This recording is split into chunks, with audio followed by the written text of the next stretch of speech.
Hi everybody, it's Lisa again from Tilted Treats, and we were starting to work on my next project. So I have a customer who is looking for basketballs and ATVs for a birthday, and I thought that I would also include some plaques. So what we're going to do now is just kind of get an idea of how we are going to do the basketballs, the plaques, and the ATVs. The ATV, I did not have a cookie cutter, so I had to make one. That will be in a subsequent video that will show you the process that I went through to do the design and the print of the 3D cookie cutter.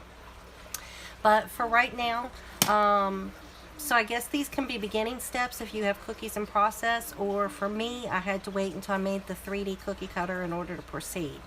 So what I typically do is take a piece of copy paper and just do a drawing of my cookie cutter. That way I have a really accurate idea of scale.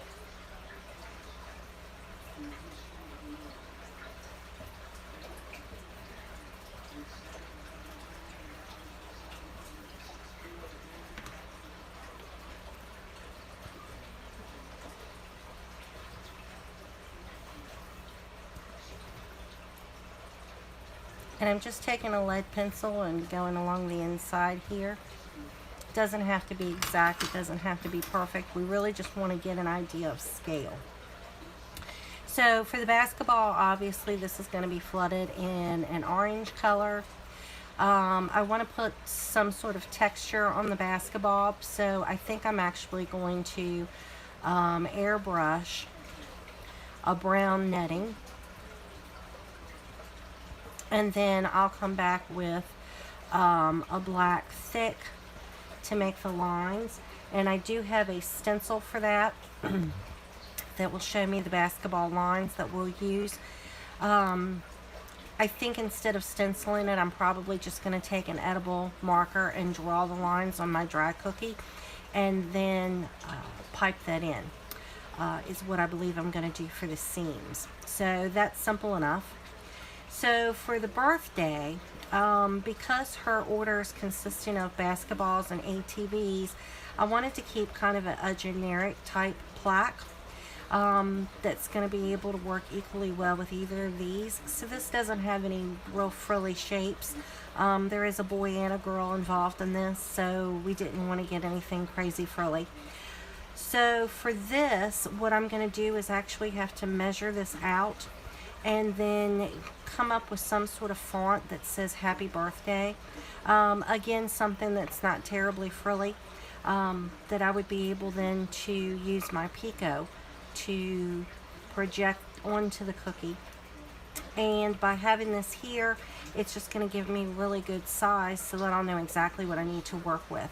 Obviously when I'm writing birthday, which is a longer word, and I'm probably going to put their name, the birthday is going to go from here to here, so I have a little extra room to work with.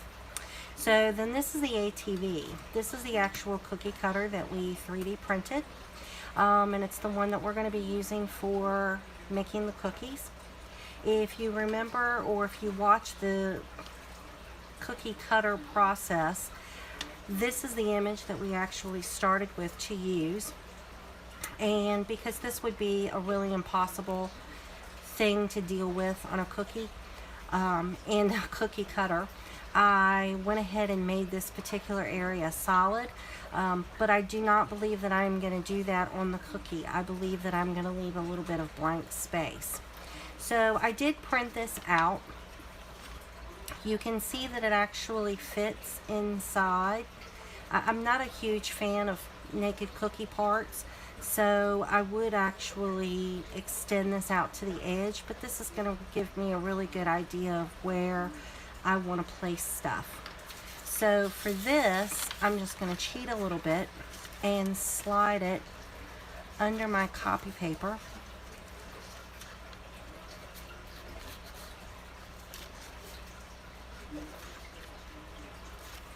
So that I have it fairly lined up to give me an idea of where I want to go. So one of the reasons that I do this is so that I can get a feel for one, whether or not the cookie cutter is going to work, or two, what icing colors I'm going to need, the layering steps that I'm going to make to give it some dimension. So I definitely want to do a handlebar here. Again, I'm not a fan of naked cookies, so I'm going to extend the handlebar down here to this area, which is the lower part, if you can see it underneath, and I think you can see it fairly well. So then I'm going to come back again with my naked area, following that exact same area. And I'm actually going to write naked on that. So the handlebars crosses to here, and so this is going to be black.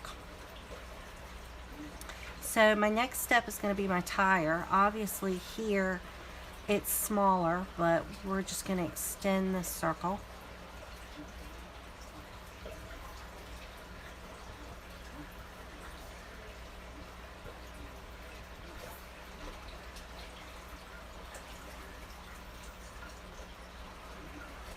I think I need to go a little further out.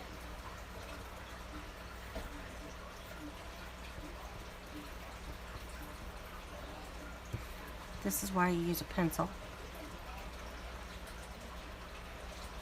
If I'm doing elaborate cookies, or if I don't know what colors that I want to make them, I also break out the colored pencils, but I didn't really think that this was terribly necessary.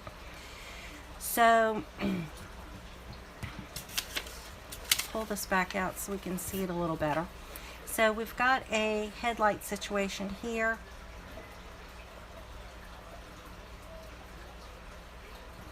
And I'll do that yellow. And I believe that I'm going to go green with the ATV, simply because green and orange go pretty decent together. And then I will try to do something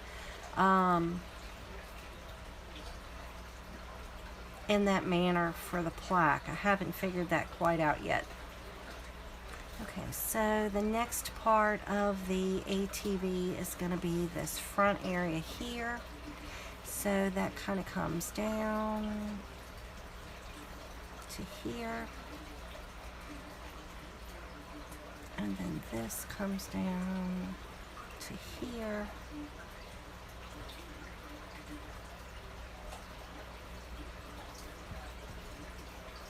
Okay, so this area again is going to have to be naked so that we get this nice sharp angle that we like here. And this actually shows it coming down a little more than this. So I believe in this area here, we'll leave that naked as well, just so that we'll have that little bit of an extension. But we'll fill the tires in. And I guess for here, I'm going to want to take this and make this brown for the seat.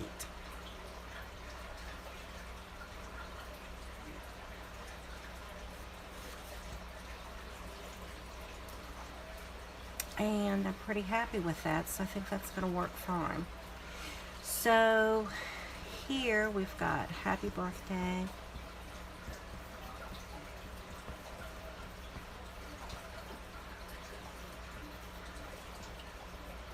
Along with the name. I do a lot of work on these grid mats. I actually got these for quilting and for sewing, but I love them on my desk because they're so handy, because I can easily block this out. I can see from here on the grid mat that I am talking about a 1, 2, 3, 4, not quite 5 inches as far as the cookie cutter side to side, and 1, 2, 3, a little hair over 3. So if I stay in 2.5 and say 4.5 inches with my text, then that's going to give me a good place to work on those. So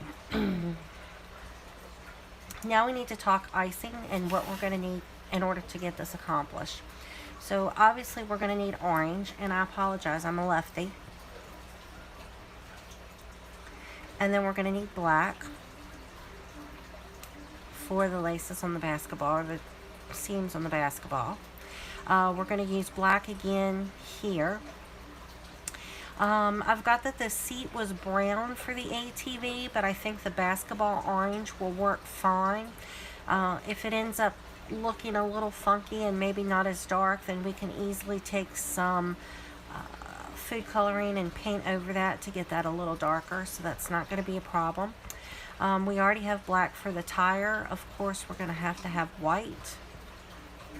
And then I'm going to want to have a yellow for the headlight.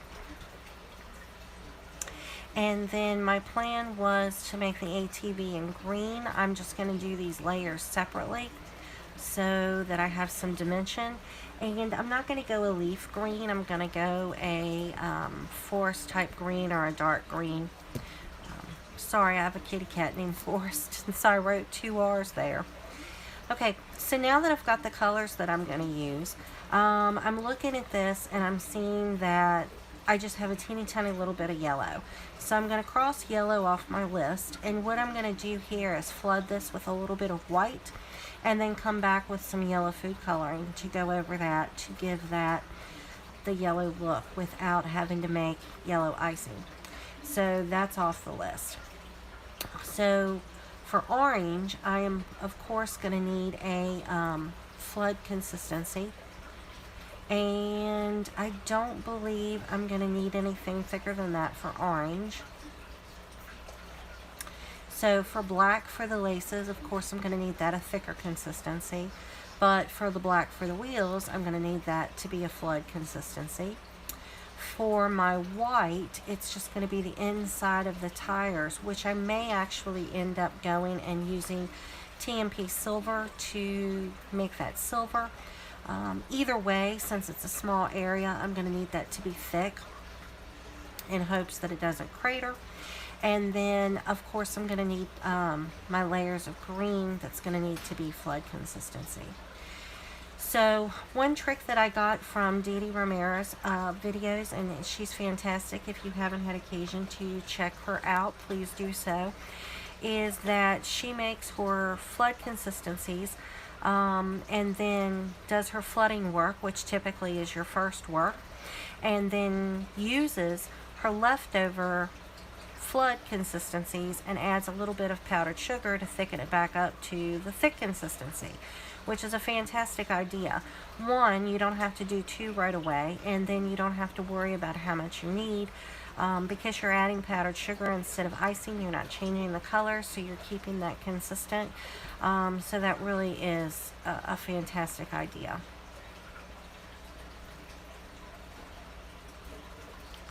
So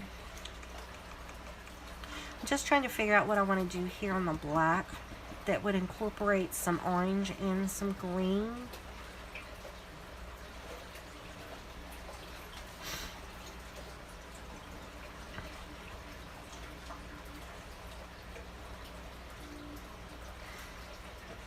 I'm actually leaning towards a camouflage. I'm thinking that that would be really cute, so I'm going to have to see if I've got a camo stencil or if I can make one. Do that on the background. So if I'm going to airbrush it, then I'm going to make that white. So that's going to give me white flood. Or I could always green flood it, I guess. I'm going to cross out the white flood. Okay, so assuming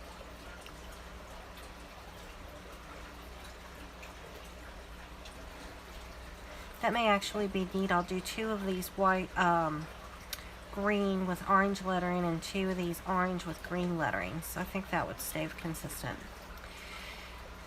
So in figuring this out and figuring out how much you need, I'm going to be doing 6 of each of these cookies and 4 of the plaques.